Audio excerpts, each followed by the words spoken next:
Hey, everybody. Welcome to today's Agents in Action. I'm Amber Grainer, your host today, and I have Timmy Carini, our head of growth at SmythOS, who's going to be presenting our Stop the Guesswork, Start the Outreach, the secret email. So with that, Timmy, I'm going to stop sharing my screen. You can introduce yourself a little bit more, tell folks a little bit about you and your secret email app. All right, cool. Thank you. Yeah, so I am the head of growth at SmythOS, and yeah, um, I have been doing a lot of marketing stuff for the past 10 years, and it's yeah, so I'm not a developer, but this app that we're going to talk about, it's partly we're going to show you something that's possible and how you can use SmythOS, but the main thing, one of the big things is really the creativity aspect of it. So whether you're a developer or not, I'm going to cover kind of both use cases, sort of, or benefits on how, why you should spend the next 40 or so minutes with us, because it's going to be valuable for you whether you're a developer or not. Um, and yeah, so we can jump in. And so, like, what will you get from this? So you can see how fast you can single-handedly deploy the complex workflows, whether you're a developer or not. And your imagination will open up if you're a creative person. It's really cool because you can see how we did. I'm going to show you how a little bit of how I did what I did here, so that again, whether you're a developer or not, you can start to see what other kinds of workflows you can start to accelerate. And then practical use, we'll touch on some practical use cases for how you might want to use something like this, an app like this. Um, and the two things I want you to keep in mind during all this is like, we'll look at this app itself, but just keep in mind it's a demo app. We'll look at the app itself, but we'll also look behind how it was built. Um, and yeah, so if you have questions, I'll keep an eye on YouTube. But with 3 people watching, cool. But there'll probably be more people in Zoom as well. And yes, 4 participants. Okay, so you guys can. There's not that many people, so you can ask a question on YouTube or Zoom, and I'll just answer it during the presentation. Um, and yeah, the last thing I'll say is this is a demo app, so there's kind of restrictions on the app if you sign up and use it, which I'll show you how to use it. So if you use the app and encounter a limit, just email. I guess you can email me or Amber, but I guess we'll put the emails at the end. Okay, so let's jump in here. So share. So let's start here. Okay. Amber, can you see screen?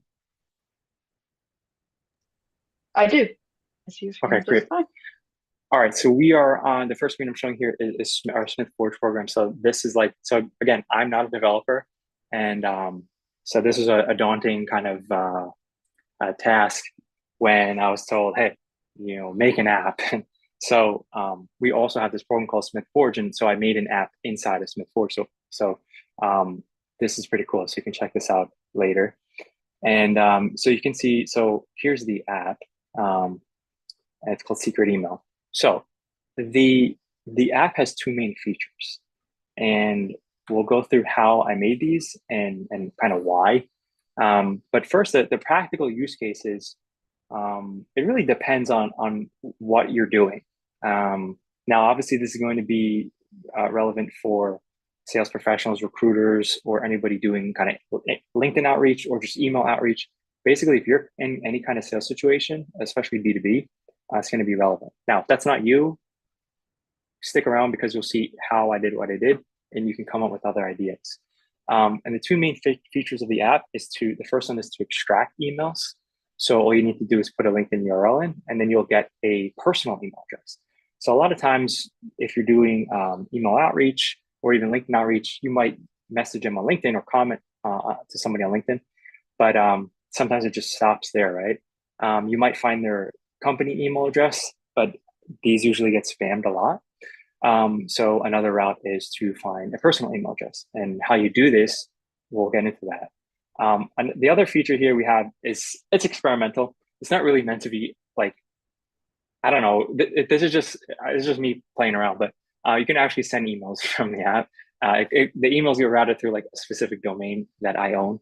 So it doesn't really make sense. This isn't really like a production use case, but yeah, I spent like 10 hours on this app. So uh, maybe if I spent like five more or another 10, like I'd figure out how you can put your own domain and all that stuff. But yeah, it's a work in progress. But it was just kind of made to show the functionality. Okay. But the first part is actually very applicable and can be used. Okay, so that's a little bit of an overview. Just looking at Zoom for a second. Okay, cool. Here are some other apps that were just made. So there's a bunch in here.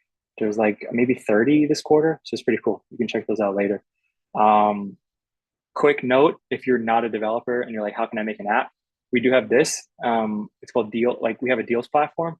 So you can go to it, deals.smythos.com, and you can sign up here and you can get a bunch of like free software and like, I'm telling you this now because if you're not a developer, you're like, how am I going to make an app? We have Replit here. So you can use Replit for 1 month free and save up to $120, or you can use Lovable or Bolt, or a bunch of other ones. But this is one way you could use, you can get started to make an app for free right now. All right, cool. So let's look at the app and I'll basically show the app and then so I'll refresh and then we'll kind of go through piece by piece, like how it was made while I'm showing. And we got Chima from Nigeria shouting out in the YouTube. What's up, bro? All right, cool. So here's the app. This is the ugly URL. It is what it is. This is my lovely logo. So it's called Secret Email Finder for LinkedIn from LinkedIn URL. Some folks and the sales team inside of our company are constantly asking me, hey, we've got these awesome prospects. We did a sales call with them, and like we're like waiting for them to get back to us. So how else can I reach them? Because these are like big people in Fortune 1000 companies, so they're very busy, right? So he's like, hey, can you find another email for me? So that's partly the genesis of this.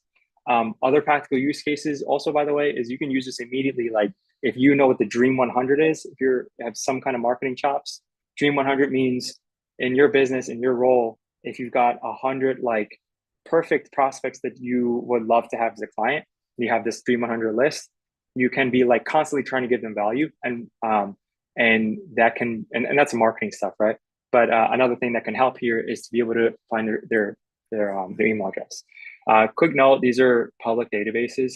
So public meaning like you can get it. I'm not going to get into this here, but you can look at. I'll show you the databases that we tap into.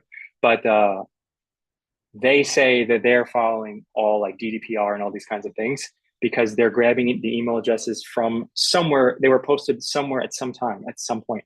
And yeah, so there's nothing like gray or illegal happening here. This is like all above board. Okay, so this is secret email, but it's not really a secret. It's more like just a bit hidden. But I will say, if you're going to continue here, I'm presuming that the folks here that are watching, that you're ethical. So please, the thing in marketing that matters the most is that you have something of value. So please do put a lot of effort into your product and the value that you're going to bring to somebody if you email them. Okay, great. So we got like a simple, by the way, so I made this with Lovable. So you see how small the little bar is here? That's a lot of hours of going back and forth. But honestly, this was very powerful. And again, only 10 hours. A note about this 10 hours, I will say, like, it's just like anything else that you do where you're doing for the first time. The first time you ride a bicycle, it might take 10 hours for you. I don't know about 10 hours, but maybe it'll take like 4 hours for you to actually like go the first time without having somebody balance you, right? But after you do that, after that fourth hour, you can ride a bicycle for another 400 hours after that without having to go through that pain again, right? So I've gone through this 10 hours now, and I can probably make this app again or a similar one, similar functionality in an hour or two. So that's just a common thing that's true, that you go through the thing is always going to take 5 to 10x longer time the first time you do it. But yeah, but after that, you can be able to do a lot of crazy cool stuff. And honestly, like less than 1% of people really understand how to like use AI and use different tools to like really get ahead. So Jasper, you don't want to spend 10 hours? What do you mean? Jasper says 10 hours, lol. What, you don't believe me? You think my app sucks? Be direct with me, man. I can take it. I can take it. You think I'm lying, or you think okay? I'm presuming you think my app sucks, and why did it take 10 hours? I'm not a developer. Maybe you're missing it, so it's okay. It is what it is. But it's very powerful for me because then I can make stuff in like 2 hours now that are crazy. Okay, so what does this thing do? So how do we get it to go? So we're gonna sign up, and so I'll sign in to an account I already have. Um, the sign we're not going to go through the sign in because it's basic sign in. You get a magic email and you click in your browser and log in. So here we are logged in. You see the two features up here. I like this orange, it's kind of cool, and then it's orange and black. So simple functionality first, right? So it's just to extract contact information, enter a LinkedIn profile. So let's do what should we these are just random people. So here, let's do I have okay, let's go to LinkedIn. So I'm literally just going to pick a random person. So let's find this guy. So I'm gonna copy his URL here. I'm gonna go back to the app, I'm gonna paste it in, and I'm just gonna click extract content. And if you're wondering about price, so okay, so it's LinkedIn URL submitted. Now it's processing the profile. Take up to 25 seconds. Results will appear here automatically when ready. No results appear. You cannot find any data. Or you already used this profile. So you can see it almost done. Between you and me, this is not like this. This is just like this is a 25-second like bar here. So usually this finishes when it's done. So I'm gonna refresh the page. So maybe we couldn't find it. So we didn't find it. So now let's look under the hood. So one part of this is we're using an app called Clay. So here we have this app. So we're using this to manage some of these the API calls. So here we have a webhook. Okay, so the app is connected to a webhook. You see it says waiting for events. So it is here waiting to receive a webhook. So so here you can see the LinkedIn URL is passed. And you see this is blank here. So this is basically saying that I'm not going to show this here because this will show a bunch of the emails of other users. It's just basically what's in this column is a waterfall. So essentially, it's going to try 3 different databases. The databases are called Forager, MixRank, and People Data Labs. Okay, and it's gonna like check this LinkedIn URL. Hey, and they're gonna check those databases, send an API call to Forager, and say, hey, does this LinkedIn URL match anybody in the database? Yes, no. If yes, you don't need to do the other 2 providers. Does that make sense? And then if the first one can't find it, then the next one will. This is really powerful because now you can stack multiple databases together and then run all of them. And the interesting part in here is that you only get charged for if the database makes a positive match. So we couldn't find Manny in those 3 databases. So it says inputs missing. So this last API call that will trigger to do like to leave it here didn't get triggered because nothing happened. So let's find somebody else. Let's try Brock. Okay, Brock. So let's try Brock. We're pasting Brock in. And now we'll go to the Clay table so we can see it live happening. So you can see that the webhook was triggered. And now you see this wheel moving. So it is now running through the waterfall. Couldn't find Brock either. Okay. Let's try someone else. Let's try Ben. So this all totally depends on like how long this person's been around. Like, have they posted their like an email before somewhere so that one of the databases has grabbed it. So we got another one here, Ben. Let's see if Ben is going to go through here. Checking the databases. Usually takes about 20 seconds to process. Nothing for Ben either. Okay. Oh, this app is terrible. Well, it's just kind of the way it goes. If you're manually checking these databases also, this is kind of the same way how it would go. So let's try Jono or Yono. You can see like the results here. It's like, it's getting maybe 1 out of 3 times, 1 out of 4 times. You see like status code 200. Let's see. Okay, inputs missing. Let's try Tamara. Oh, let's refresh.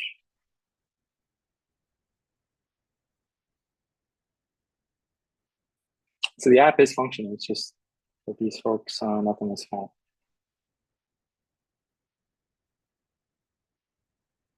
Okay, we found, okay, found this last one. So Tamara. Okay, so we found Tamara. So let's just close this for now. Let's go back to the app. Okay, so you can see like it just refreshed automatically. There's Tamara. Okay. Um, there she is. Okay, so that's it. So again, like it was 1 out of 5 in this case, but usually it's like 1 out of 3 or so. How we can improve this, I mean, I could add more databases in here. Also, we can add work email databases, right? So added functionality, we can do more emails, right? And also, this is a very one by one thing, right? It's not like you can just upload. You can't upload yet like a list of 1,000 contacts. Again, that could be a future functionality, but this is how it is for now. So this is really made for like kind of a smaller scale stuff. If you're thinking about cost, usually on average, depending on which database it hits, we're looking at about 8 cents here, which is 8 cents per email. So, you know, if your service is $8,000 and you can find somebody's email for 8 cents and then, you know, you get a sale from that, that's pretty awesome, right? One thing to keep in mind in business is always remember the economics, because if you only look at the siloed things of, oh, 8 cents is expensive, that is actually true. 8 cents for one email is expensive, right? Usually you can get work emails for around 1 cent or less, but a personal email, like a non-work email, is a little bit harder. So it is more expensive. But again, you always got to look at, am I selling something for $8 or 8,000? So don't always just look at one thing like in a narrow scope. Always look at the full throughput value of what you're doing. Look at everything at the beginning and everything at the end. And also, it's not just like, oh, 8 cents for the email, and then whatever you're doing, you know, sales, all this kind of stuff, this processes, these apps, tools, whatever you're using, and then close the sale. Maybe you have a sales commission, and then you have deliver the project, right? COGS, cost of goods, cost of goods and services, right?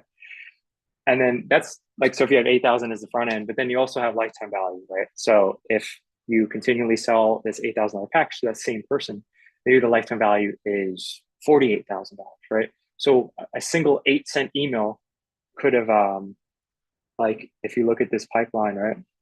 Can you guys, can you see me drawing on the screen, or maybe not? I think it's browser. I think it's just the browser. Um, but yeah, if you think of like a chain, like you know, you guys all heard the saying before, right? Like the chain is only as strong as its weakest link, right? So in the same kind of thought process, um, your sales process, your sales chain, can, you know, is only as strong as the weakest link. Yeah. So if you miss out on, you know, 20% of people's emails that you're trying to reach out, if you know, you could have just spent 8 cents and then it may have turned into a $48,000 deal, something like that, right? So always keep in mind the full economics. Okay. So this is the clay part. So this is this feature. Now you also have the second part. So again, this is just to test functionality, to test myself. But here you have the email sender. So this is email sending capabilities, the advanced features. So we can take the two here, and obviously we can take Tamara's here, right? But we're not going to annoy Tamara, right? So one cool feature is you click down and you can get the people that you just found. Right? I'm gonna annoy her though. I'll not annoy myself. Actually, we'll just do my SmythOS email. So you can see how this from area is grayed out, which is pretty cool. It says fixed. Happy birthday. Thank you. You're great. Okay. So we're just gonna send a test email here. Um, so at first I realized that I didn't have this NSFW asterisk here. And then I realized, oh, people can just send literally anything through an email address that it's my domain. So that's definitely no bueno. So I'll show you how I did this part to sort of restrict emails only to a specific thing. It's totally random, but I got it to work. So here I'm going to send this email. Now I'm going to go and let's see.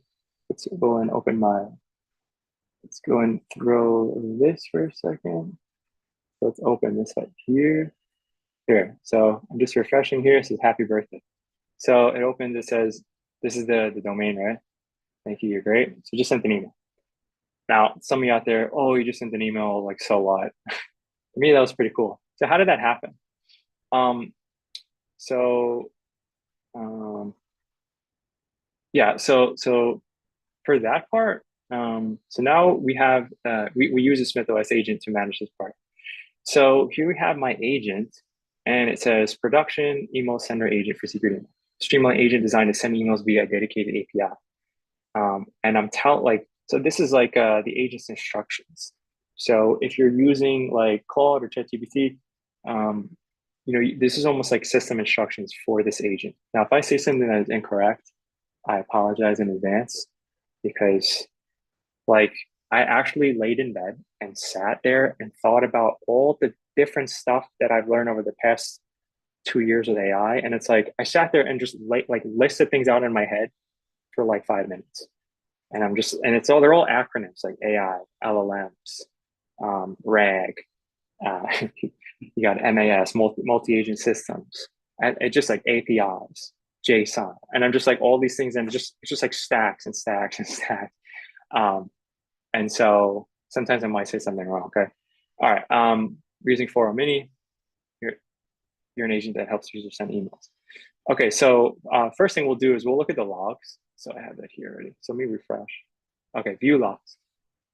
So this is pretty cool with the Smith agent. You can see every single like run that the agent made. So you can see here the endpoint. We're going to show the agent in a second, but here's the only API endpoint that it has, and then you have the payload, right? The email address, the from, which is fixed, the subject, and then the message. And then you got time. I'm on Asia time, so here we are with this time. So you can see the other logs from before they tested stuff out. So that's pretty cool. Yeah, so let's get into this part. So in a similar fashion, like that we showed the clay table being called with like a webhook. Here you have the agent that this endpoint is waiting for instructions, right? And so we also have so before I didn't have this part, the safety validator and the output control, and it was just like an API endpoint and then send email. And we're using this tool called resend, which is pretty cool. So without the two middle blocks, it's just like simple API call to resend, which is this this tool here. I just signed up for free. You get like a certain I don't know, a couple of thousand emails or something for free, and very easy to set up and integrate. I didn't mention this before, but we're using Supabase, and the reason why I didn't really say anything about this is because I literally didn't have to do anything. Like I know I'm jumping around, but hopefully this makes sense. Like in Lovable, I use Lovable, and it just says connect your Supabase, and I literally just like connected it. Like that's all. I didn't do anything else in Supabase except say like, hey, let's use a Supabase edge function. How did I know how to do that? That comes into the like ideation phase of how you're building something. So before we end this, I will talk about the ideation stage after we talk about the end here. So Lovable, Supabase, Clay, and SmythOS was really the only things that were used to. Oh, and Reset. That's it. Okay, so we're going back to the agent here. So what happens here is oops. So what happens here is we have the validator. So it says make a generative AI request to a model, work with input types. So if we look at the settings here, so here's the prompt. So I just gave it the prompt, like I'm just saying you're a restriction bot, like your purpose is to restrict. And it takes the variables from the step before. So the two from subject and message, which are found from the input from before, right? Which is literally the inputs in my app, right? Check, and then this is the part that you can obviously is malleable, right? Only text is allowed, no links, nothing NSFW, nothing malicious, no URLs. your job is on the line, you must be 10 and 10 strict because that's something that works a lot if you say. Um, this is some other stuff trying to like do user management to kind of restrict this person. Um, and so then you can see here, go to settings. Oops. Then if it says if it's outputting false, then it's just doing nothing and it's not passing any of the variables. If it's true, then map the variables. And that's it. And then it passes the variables to, from, to, subject, and text. So this is pretty cool. And it works awesome. Okay, so let's, I know that was a lot of stuff, right? How I did all this in the first place, I will add, is that I used Gemini to ideate. Now, this is like the most important part, actually, if you're going to be making something like this. And even if this is even true if you're doing automations and workflows, and whether it's with Zapier or Make, or just if you're coding them, and coding apps, internal apps yourselves. The ideation part, the why, is so important. And so I use Gemini to ideate a lot of that in the first place, and then to think about like how we wanted this page to work, which features did we want, what API calls did we need to do, when were we going to use Supabase Edge function API calls, and when were we going to use a SmythOS API call. And I wasn't really good with API calls very much before this at all, but after I pretty much know how to do different things. And I got stuck, and I just went in our Discord and asked the engineers, just like anybody else can as well. Just like, hey, I don't know how to do this. A lot of stuff is just about having a mentor, give or take, like if you want to use that word, or help. So if you're doing something great, like you should probably, one of my mentors actually once said, you should always have a third of the people that you're around be a little bit like behind you, meaning they're like less skilled than you, so you can mentor them. And then you have a third of the people that you're at the same level with, and then a third of the people should be like above you in skill that you learn from. And so in this fashion, you're always learning from people that have done what you've done. You're in the same kind of mixing up with the same people at your skill, so you can bounce ideas off of it. They're at the same stage as you, and then you can also mentor other people, because then you can share your knowledge. And when you can teach something, you really show that you know it. Okay. Let's see. Amber, do we have, is there, oh, I see one Zoom chat. Okay, I missed that before. Sorry. Can you make the screen bigger? Okay. I don't think there's other questions. I think, let me see. So I covered this is with Forge. And obviously, if you guys want to make an app, you can come here and benefit from all this free stuff we have. Talked about this. If you're a developer, then you can just do a lot of this stuff with our repo. It's open source. So here it is. Here's our stars, going pretty awesome lately. I went through this, both features, made the SmythOS. We went through the Clay table, looked at Lovable, looked at this agent, deployments. I need to go through, looked at the agent itself. Yeah, I think that's it, Amber. Well, while we've got you and while people are watching, and for those who are watching after the fact, one of the Yeah, key issues and why I wanted you to present today was to show people that you're not a developer. You didn't do this as part of your job roles and responsibilities. You did it just to see if you could build an app, and you were able to build that app. And you can see, um, people might say, oh, it didn't work, but it actually did work. And can you explain that if people were to go to SmythForge, so they go to smythos.com, they go to community, they click on SmythForge, they can find your app in there. And then if they wanted to edit the project, they could do that as well. They could take it and they could improve upon it, correct? They could create their own. All you have to do is, if you can see up there in the upper corner, is try it for free, or how it yeah. works, and all of that. We make it super easy. So can you talk a little bit about how easy it would be from a non-developer perspective? If somebody had an open source, we like to say itch we want to scratch. So if they got an itch they want to scratch, You talked a little bit about the ideation part, using Gemini to say, I want to do this, but, or I want to do X. What does that come out as? Can you talk a little bit more about that process and how people could take your Smith Forged app and edit them themselves and make it better? Yeah, for sure. So at this time, I we can't exactly remix the SmythForge project. We can't do that yet. What you can do though is that you can obviously fork the repo, right? That's one thing. But if you're not a developer, um, we have a lot of templates that you can remix, like agents that look like this, that you can remix the agent. But more importantly though is you can where yeah, you can go here and try the app, this URL here. You won't see edit and delete, right, because I'm logged in, but you can go to here to view it. And more importantly though is like you can see there's these two. This one I believe is, yeah, this is only 2 minutes, 2 minute overview. um, and then this one I believe is 15 minutes. Yeah, so I go into more detail on actually how I made this in here. And I go into more detail on like what I was thinking at the beginning and how did I start this idea. And like, so I go into a little bit more detail here about also about the ideation phase.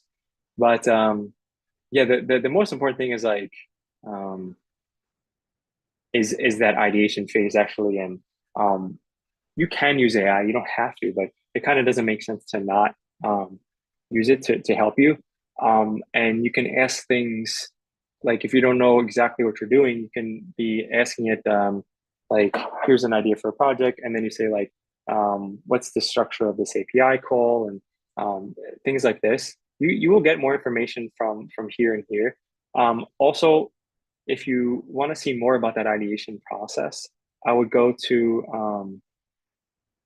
I would go to the first post. Hang on, how do I get there from here? Give me 1 second. Let me just go to the admin area, and I will link you the first project in Smith Forged. Yeah, project 2. So here you have this one.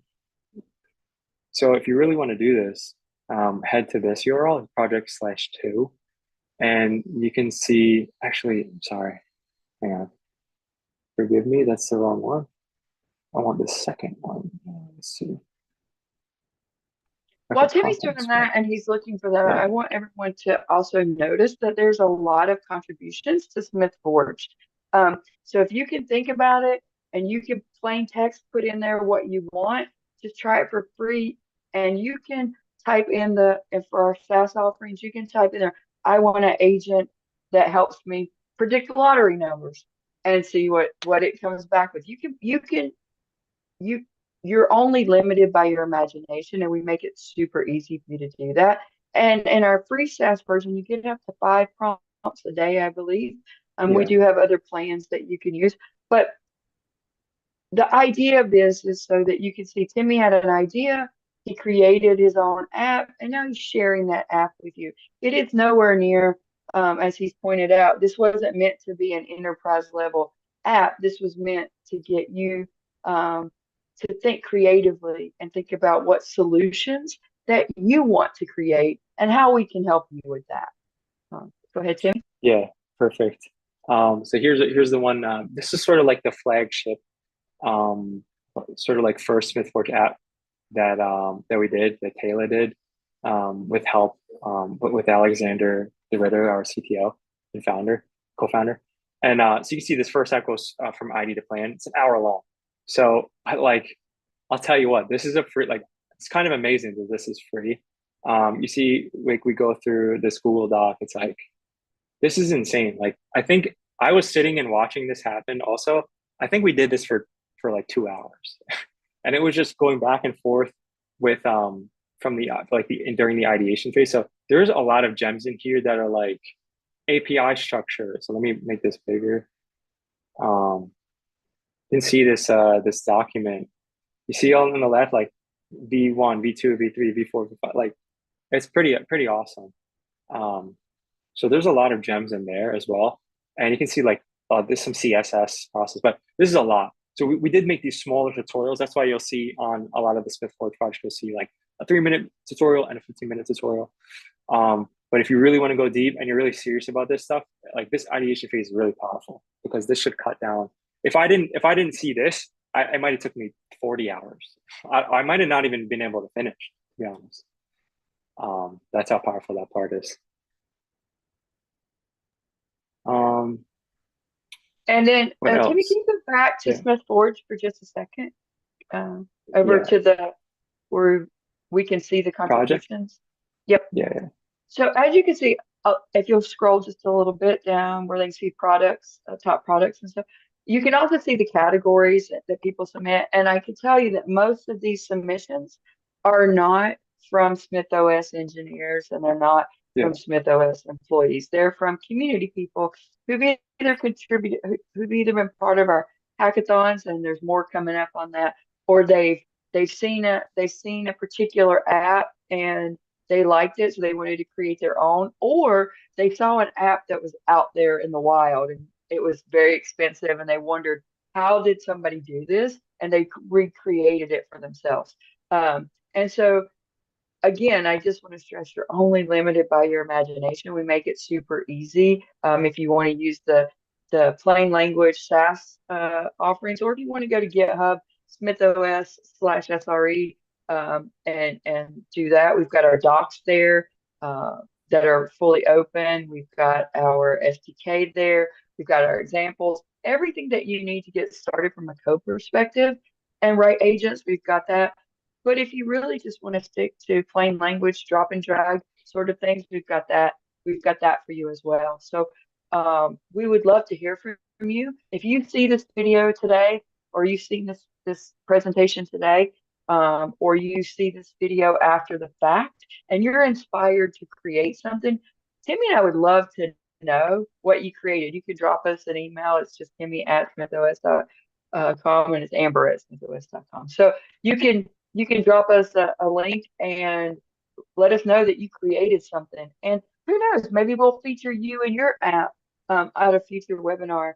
We want to highlight all the great things that you all are doing, as not just what we're doing, but what you're doing and how you're changing the landscape and how you're adding to the future, not only SmythOS and SmythForge, but agentic AI as a whole. So keep that in mind as you watch this video, and we hope that you'll visit smythos.com, go take a look at our community, join our Discord, all of those things, and be with us and help us create help us help you create very exciting apps for people to use up there. Anything else you got today? No, that was a great round out. No, thank you. Like Amber said, email us, and we're very responsive. So we'll look to help you out. And if we can't, and if you have a technical thing, like the engineers are in the Discord and are really helpful too. So yeah, awesome. Thanks for having me. Of course. And don't forget, folks, join our Discord. We're going to have our very first community meeting on October 7th. All the details are in our Discord community meeting channel. So we're starting to do that. We're also going to roll out a community repo. We want you to get involved there. And that'll have links to our upcoming Agents in Action. It'll have links to other hackathons, other meetings, and all of that. So, Timmy, again, thank you so much for being with us today. Thank you, everyone who's watched today, and we look forward to seeing you next week, where Raul, one of our engineers, is actually going to go through a detailed how-to with the SaaS side of things. So thank you so much, and we'll see you next week. Bye bye.